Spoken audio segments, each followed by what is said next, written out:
Emangnya OTT itu akan membuat takut orang korupsi? Tidak. Enggak, Pak.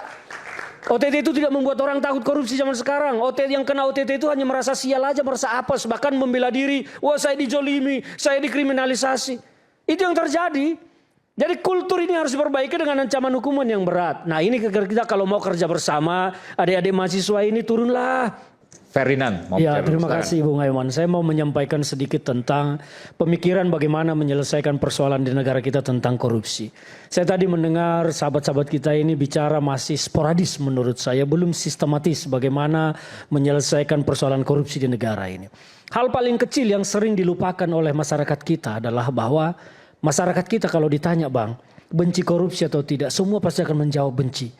Tapi celakanya ketika demokrasi datang, ketika pemilu datang, ketika calon kepala daerah datang, ketika calon legislatif datang, turun kampanye, nggak bawa apa-apa ke rakyat.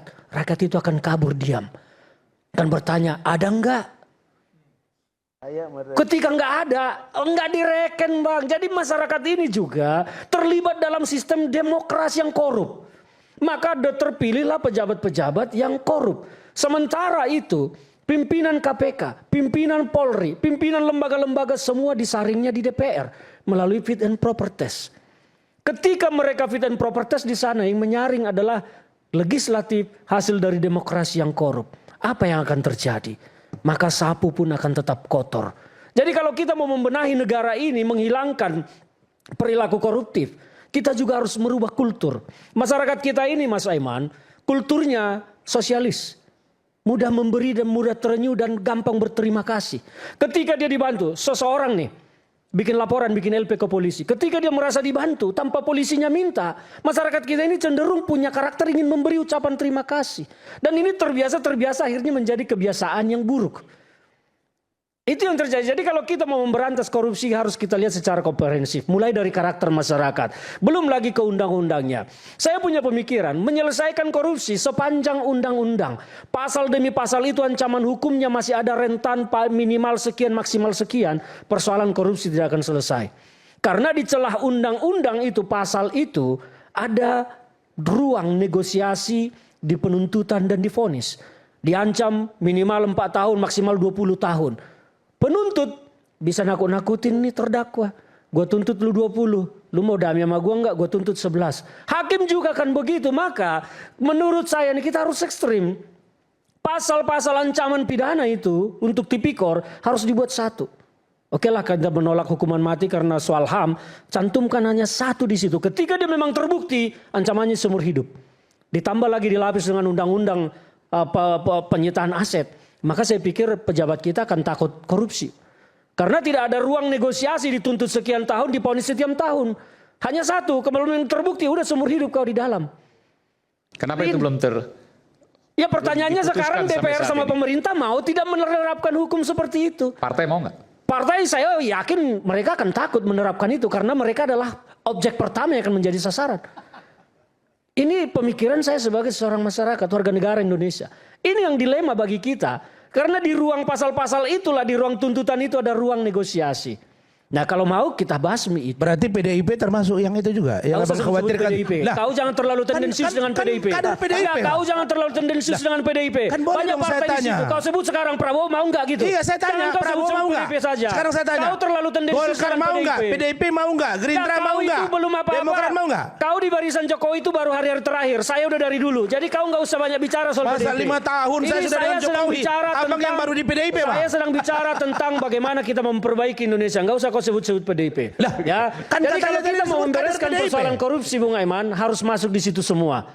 Baru negara kita ini akan bisa kita rapikan dari persoalan korupsi. Sepanjang itu tidak, maka kita akan menyaksikan pemberantasan korupsi ini sekedar parodi-parodi yang akan menghibur masyarakat. Undang-undangnya kalau tidak dirapikan, kultur kita tidak dirapikan, percuma. Ini akan menjadi hiburan yang kita lihat OTT. Emangnya OTT itu akan membuat takut orang korupsi? Tidak. Enggak, Pak.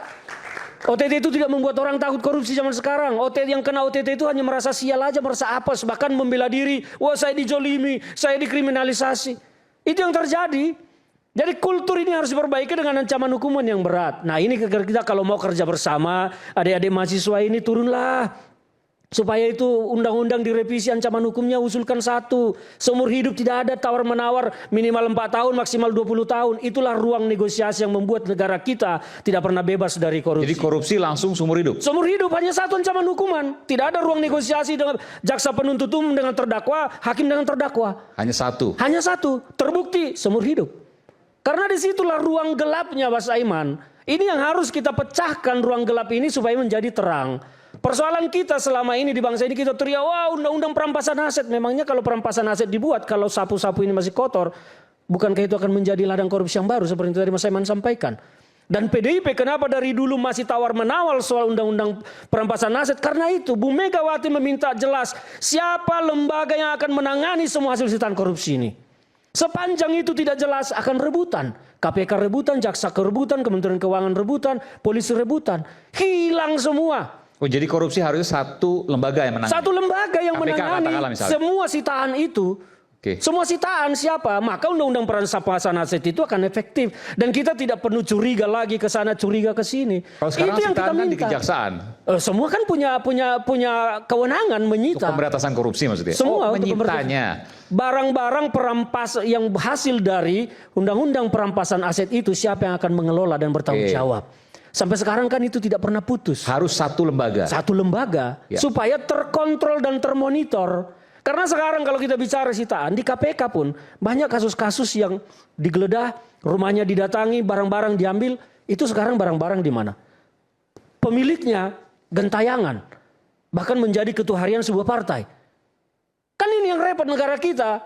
Rumahnya digeledah, barang-barang diambil dari sana. Kok bisa diambil barang-barang itu? Pemiliknya berkeliaran sampai sekarang.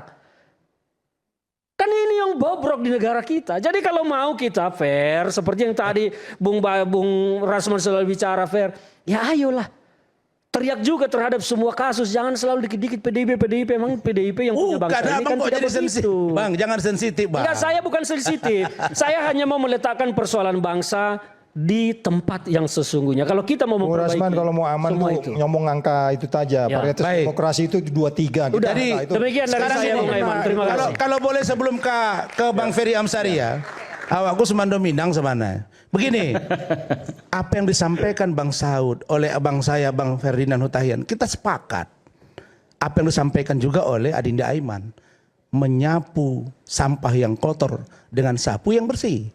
Nah, kalau boleh saya menarik kesimpulan dari pemikiran dua orang hebat tadi ini, ya kita sepakat. Artinya undang-undang KPK yang lama cenderung dia penyalahgunaan kewenangan. Yang sekarang cenderung lemah. Ya sudah, kita sinkronisasi. Nah, saya kan sebut tadi Bang Ferdinand itu karena abang di sini adalah sebagai kader partai. Suarakan itu maksudnya. Ini kan bukan karena saya benci sama abang. Dan satu lagi jangan lupa, tunggu saya jadi pimpinan KPK. Oh gitu. Oke. Jadi niat ya Bang ya. Gak apa. Kita ini didoakan banyak. Saya serius mau maju pimpinan KPK nanti. Kita dukung. Jadi